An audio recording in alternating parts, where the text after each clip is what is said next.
নমস্কাৰ বন্ধুসকল, welcome to my YouTube channel Deepak Jablat. আজি পুনৰ আপোনালোকৰ বাবে অসম চক্ৰান্তত মুকলি হোৱা কিছুমান চাকৰি লৈ আনিছোঁ। এই চাকৰিখিনি কেনেদৰে আবেদন কৰিব পাৰিব, লগতে চাকৰিখিনি ক'ৰ পৰা আহিছে, কি হয়, গ্ৰেড 3 গ্ৰেড 4 হয় নে নহয়, বা আপোনালোকে ইয়াৰ কাৰণে কেনেদৰে কোনটো পদৰ কাৰণে কিমান অৰ্হতা হয়, সকলোখিনি কথা এই ভিডিঅ' যোগে আলোচনা কৰা হ'ব। যদি আপোনালোকৰ কোৱালিফিকেশ্যন এজ ক্ৰাইটেৰিয়া সকলো ধৰণৰ মিলে, তেতিয়া আপোনালোকে কেনেদৰে আবেদন কৰিব পাৰিব এই কথা মই আপোনালোকক জনাই দিম। আৰু যদি আপোনালোকৰ চেনেলটো নতুনকৈ হৈছে তেন্তে চেনেলটো ছাবস্ক্ৰাইব কৰি দিব পাৰে, তেতিয়া আপোনালোকে ৰেগুলাৰ জবৰ আপডেটসমূহ পাই থাকিব। আৰু ভেকেঞ্চিসমূহৰ কাৰণে কেনেদৰে আবেদন কৰিব মই সেই কথাও জানিম। আৰু যদি ভিডিঅ'টো ভাল পাইছে তেতিয়া লাইক কৰিব আৰু আপোনালোকে ভিডিঅ'টো বন্ধু বান্ধৱীক শ্বেয়াৰ কৰি দিব পাৰে। আহক আজি আমি ভিডিঅ'টো আৰম্ভ কৰোঁ।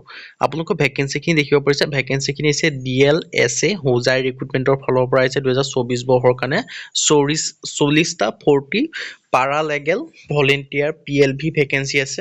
ইয়াত আপোনালোকে দেখিছে DLSA হোজাই আছামৰ পৰা আহিছে। লাষ্ট ডেট দি আছে 30/4/2024, মানে আপোনালোকে এপ্ৰিল মাহৰ 30 তাৰিখলৈকে ভেকেঞ্চিকেইটাৰ কাৰণে আবেদনসমূহ কৰিব পাৰিব। District legal service authority DLSA Hojai আছামৰ পৰা ভেকেঞ্চিকেইটা আহিছে। 40টা পাৰা লেগেল ভলেণ্টিয়াৰ ভেকেঞ্চি হয়।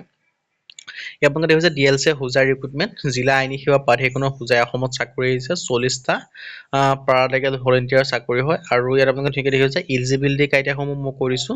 ইয়াত আপোনালোকে এলিজিবিলিটি ক্ৰাইটেৰিয়াসমূহ লিখিছে টিচাৰ ইনক্লুডিং ৰিটায়াৰ্ড টিচাৰ হ'ব পাৰিব, retired government servant, senior citizen হ'লে আবেদন কৰিব পাৰিব, master social worker, student teacher, anganwadi worker, doctor, physics, ইয়াৰ কোন ষ্টুডেণ্ট হ'লেও আবেদনসমূহ কৰিব পাৰিব, ল ষ্টুডেণ্ট হ'লেও পাৰিব। ইয়াত আপোনালোকে ধুনীয়াকৈ দেখিব পাৰিছে ভেকেঞ্চিসমূহৰ কাৰণে কিমান মেট্ৰিকুলেশ্যন। ইয়াত এটা লিখিছে মিনিমাম এডুকেশ্যন হৈছে মেট্ৰিকুলেশ্যন, মিনিমাম আপোনালোকে মেট্ৰিক পাছ হ'লে আবেদনসমূহ কৰি ল'ব পাৰিব এই ভেকেঞ্চিকেইটাৰ কাৰণে। আপোনালোকে দেখিব পাৰিছে। আৰু যিসমূহ ইণ্টাৰেষ্টেড কেণ্ডিডেট হয় তেওঁলোকে কেনেদৰে আবেদন কৰিব, তেওঁলোকে অফলাইন যোগে আবেদন কৰিব লাগিব। যিখন আছাম ষ্টেণ্ডাৰ্ড ফৰ্ম পায় সেই ফৰ্মখন আনিব, দোকান এখনত গৈ পেলাই, দোকান মানে যিটো কম্পিউটাৰ দোকান হয় তাৰ পৰা যিখন আছাম ষ্টেণ্ডাৰ্ড ফৰ্ম হয় তাৰ পৰা কৈ পেলাই আনিব, বা আছাম গেজেট পাৰ্মানেণ্ট ফৰ্ম হয় সেইখন ধুনীয়াকৈ ফিল আপ কৰিব। ফিল আপ কৰাৰ পিছত যিটো আপোনালোকে এড্ৰেছ দেখিছে, office of the district legal service authority DLSA Hojai, Sankardev Nagar, Hojai judicial court campus, Assam. দেখিছে 30 এপ্ৰিলৰ আগত আপোনালোকে পোৱাকৈ এটা এনভেলপ আনিব, এনভেলপত সেই যিখন ফৰ্ম আনিছিল আছাম ষ্টেণ্ডাৰ্ড ফৰ্ম সেইখন ফিল আপ কৰিব। ফিল আপ কৰি যিসমূহ ডকুমেণ্টছ আছে লগত জেৰক্স কৰিব, জেৰক্স কৰি গাঁঠি পেলাই আপোনালোকে পঠাই দিলে আবেদনসমূহ হৈ যাব। ইয়াত কোনো আবেদন কৰা মাচুল দিয়াৰ প্ৰয়োজন নাই, ডাইৰেক্ট আপোনালোকে আবেদনসমূহ কৰি ল'ব পাৰে। যদি ইণ্টাৰেষ্টেড দেন আপোনালোকে আবেদনসমূহ কৰি ল'ব পাৰে।